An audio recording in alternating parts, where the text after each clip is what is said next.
হাদির বোন পরিচয়ে নাহিদের জন্য ভোট চাওয়া নারী ওই পরিবারের কেউ নন। ব্যাপক তোলপাড়। ত্রয়োদশ জাতীয় সংসদ নির্বাচনকে ঘিরে ঢাকা 11 আসনে রাজনৈতিক অঙ্গনে নতুন করে বিতর্কের জন্ম দিয়েছে একটি চাঞ্চল্যকর ঘটনা।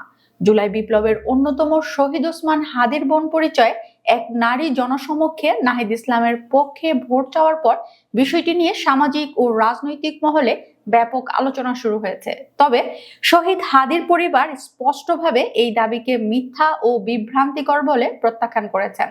গত 8 ফেব্রুয়ারি রোববার নাহিদ ইসলামের একটি নির্বাচনী জনসভায় ওই নারীকে মঞ্চে উঠে নিজেকে শহীদ ওসমান হাদির বোন পরিচয় দিয়ে বক্তব্য রাখতে দেখা যায়।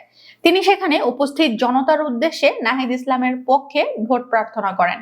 মুহূর্তেই সেই ভিডিও সামাজিক যোগাযোগ মাধ্যমে ছড়িয়ে পড়ে এবং বিষয়টি ঘিরে নানা প্রশ্ন ও সমালোচনার সৃষ্টি হয়।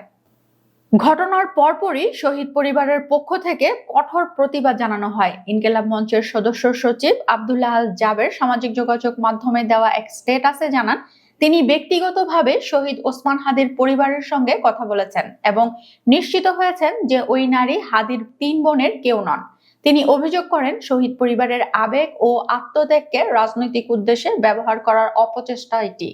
এদিকে শহীদ ওসমান হাদির স্ত্রী রাবেয়া ইসলাম শম্পা তার ফেসবুক পেজে ওই নারীর ছবি শেয়ার করে স্পষ্ট ভাষায় প্রতিবাদ জানান। তিনি লেখেন, ওই নারী আমাদের পরিবারের কেউ নন। শহীদ ওসমান হাদির নাম ও পরিচয় ব্যবহার করে বিভ্রান্তি ছড়ানো অত্যন্ত দুঃখজনক ও নিন্দনীয়। একই সঙ্গে তিনি সাধারণ মানুষকে এই ধরনের অপপ্রচারে বিভ্রান্ত না হওয়ার আহ্বান জানান। রাবেয়া ইসলাম শম্পা আরো উল্লেখ করেন, শহীদ হাদির পরিবার কখনোই কোনো নির্দিষ্ট প্রার্থী বা রাজনৈতিক দলের পক্ষে প্রকাশ্যে অবস্থান নেয়নি। পরিবারের পক্ষ থেকে সাধারণ ভোটারদের প্রতি আহ্বান জানানো হয়েছে, তারা যেন দলীয় পরিচয়ের বাইরে গিয়ে সততা, যোগ্যতা ও আদর্শ বিবেচনায় ভোট প্রদান করেন। শহীদ পরিবারের নাম ব্যবহার করে কোনো প্রার্থীর পক্ষে ভোট চাওয়াকে তিনি অনৈতিক ও আপত্তিকর বলে উল্লেখ করেন।